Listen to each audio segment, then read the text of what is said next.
Hey, this is Coach Bjorn, and I'm going to be talking about our Alameda 2013 boys white team positions.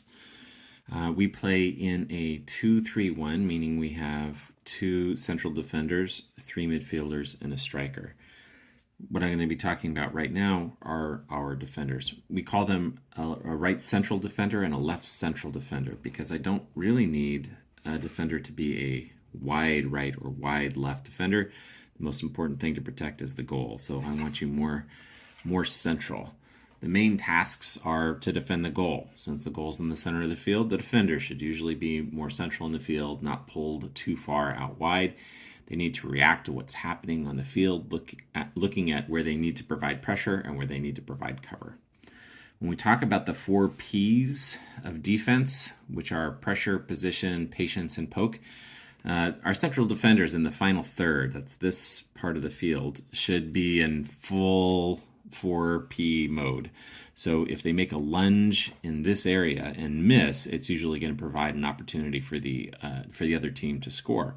So stand up the player, contain them, don't let them shoot, wait for them to make a mistake, force them into a bad pass.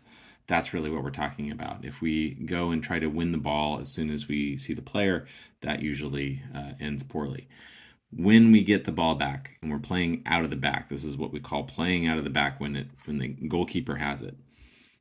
Where I want the defenders is to be at the edge of the 18-yard box. This is the 18-yard box.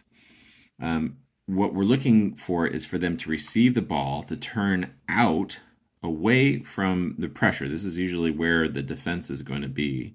And I'm looking for my midfielder down the line with the idea that they then get that and advance the ball. Sometimes this pass is going to be closed down, and we need the defenders to think about that before they send the ball to the midfielder. If the pass isn't there, where else can they go? It could be that they can go back to the goalkeeper if the goalkeeper is asking for it. It could be that if they have a strong enough kick that they could cross all the way to the left central defender, and then we can go up this sideline. But it is also important that when the ball comes out wide, that this central defender, the defender on the other side, doesn't just watch the action. They may need to drop in. I want them to drop in to provide some cover, because if we end up losing the ball here, they're going to need to be able to come in and provide some pressure on the ball. So when the defender has the ball in this situation, we want them looking for space. We want them looking at the pass that's going to be away from pressure. So it's a very important thing that the passes out of our defenders really start our attack. So let's talk about when the other team has the ball and they're playing out of the back, where our defenders, our striker and our center mid and our left mid and our right mid are up the field. We're really going to want them pretty far up the field. We want them occupying the opposition striker, who may be here. They may be as far back as here. There's no offsides before the build-out line in 7v7. We want them to not allow a quick counter, a quick attack. We want them shutting down things in this area if they can, but we want them to contain. So the 4 Ps fully in effect here. We don't want them taking a chance here, swiping at the ball, making a lunge that then, if they get that wrong, there's just a nice path into our goal. So that's where we want them when we're playing defensively. When we are defending a corner kick, so the other team has a ball that is going to be brought in by a corner kick, I want them at the goalposts on the sides that they normally are on.